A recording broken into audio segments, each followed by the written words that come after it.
How's it going, you sexy beasts? We're winding down the week once more with another episode of the Fan-Picked Friday Challenge! The series where you, my most lovely viewer, offers class setups and combinations of weapons, attachments, abilities, and whatever else you can imagine, and put me to the test to see how well I can do with it. Last week's episode was the White Death loadout created by Action Here v Moose, which featured the SASR close-range bolt-action sniper rifle. If you would like to suggest a challenge for next week's episode, go ahead and leave a comment in the section below, and I'll choose one of the most upvoted comments for next week's Fan-Picked Friday Challenge. Enough of the pleasantries, it's time to jump into the nitty-gritty, what this week's challenge is all about. Today's challenge comes from WhiteSausgage, which is titled the Zombie Medic Loadout, or even the Zombie Necromancer as he's given it a secondary title. Anyway, he states Combat Medic class using the heavy pump action shotgun LA39 Bruiser with extended magazines. Revolver Nanite Systems 44 Commissioner, 2 bricks of C4, grenade bandolier with healing grenades. Regen device should be maxed for this. Use this loadout to storm rooms or bunches of enemy infantry, toss grenade first, and try to stay within its radius to stay alive, including use of your regen device. Make sure your stock of grenades is full. Have fun, but definitely a Happy New Year, winky open mouth smiley face. Happy New Year to you too, WhiteSausgage, and every single one of you. 2014 is the year for us to kick some ass, and this loadout is a great start. Interestingly enough, I haven't touched a shotgun in forever, ever since I've swapped over to playing the medic class almost exclusively. Personally, I feel as if shotguns are most lethal in the hands of a light assault soldier, since closing gaps and scaling walls, it's so easy with a jetpack. On a medic, though, it's another story. I want to go ahead and apologize once again for the tardiness of this episode, as well as the lowered quality. My hands were practically frozen, and I couldn't get some good Twitch shots off until I had finally warmed them up. Giggity. Enough of my excuses, let's jump into the mechanics of the LA39 Bruiser for the new conglomerate.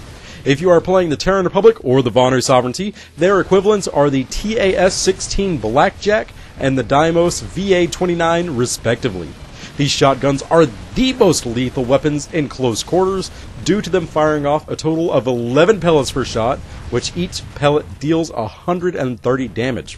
That means if every single pellet were to land on target, you can deal a maximum of 1,430 damage to a single target.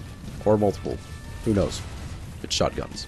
So that's some pretty scary stuff. The largest downside of these shotguns, though, is the pellet spread. You've got a one-hit kill potential in close quarters, but anything outside of that, you're going to be missing a lot of those pellets. The overall pellet spread is gauged at 3.5, which is noticeably less accurate than the first iteration of pump action shotguns, which feature a pellet spread of 3, but fire off 1 less pellet. These shotguns hold 4 shells in the magazine with another 24 in the reserve, fire off at 71 rounds per minute, have a projectile velocity of 300 meters per second, with the exception of the Vonu's Deimos. Their projectiles move at 275 meters per second to compensate for 0 projectile drop. Loading each individual shell takes about a second each, and the shotguns also feature a 0.5 times movement speed multiplier while aiming down the sights. So, on to the actual setup itself. I think I was doing this setup completely wrong, as I was just having fun running and gunning, blowing people up along the way. Despite this setup being built to utterly destroy all the survivors on Araxis with my zombie shotgun powers, I found myself being much more effective as a team player when buckling down and acting as a point defense. Quickly taking out any enemies that scale towers or to try to flank your teammates is a very effective defensive maneuver. Couple the fact that you can revive any downed allies, I was able to support my team with extreme efficiency solely due to the sheer killing potential of the Bruiser. I have to admit, though, that I'm a sucker for the first generation pump shotties, which are the GD66 Claw for the NC, TRS-12 Uppercut for the TR, and Phobos VX86 for the VS.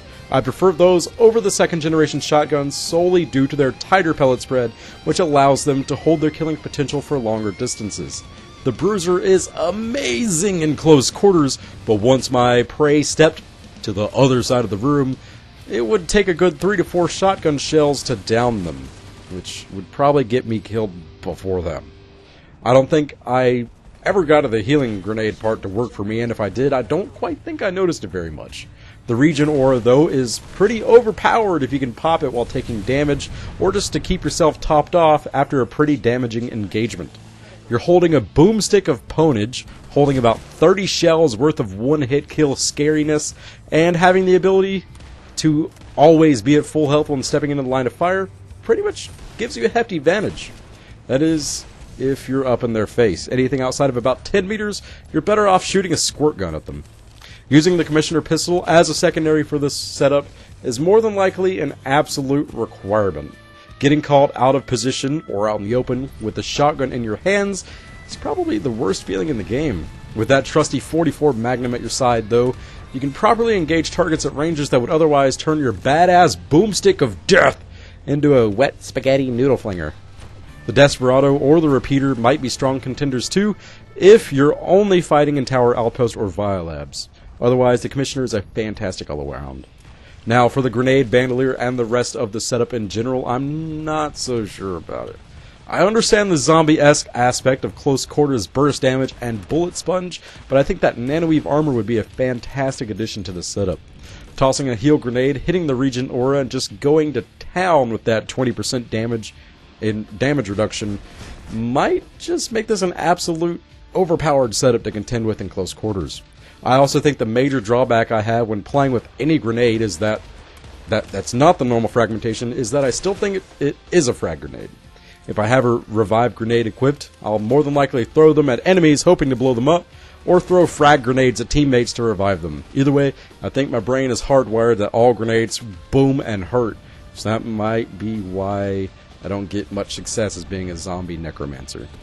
So this was a rather exciting fan-picked Friday challenge, as once you do get your hands into a juicy kill streak, the adrenaline begins to flow, and you get so into the zone with every shell that fells enemies left and right.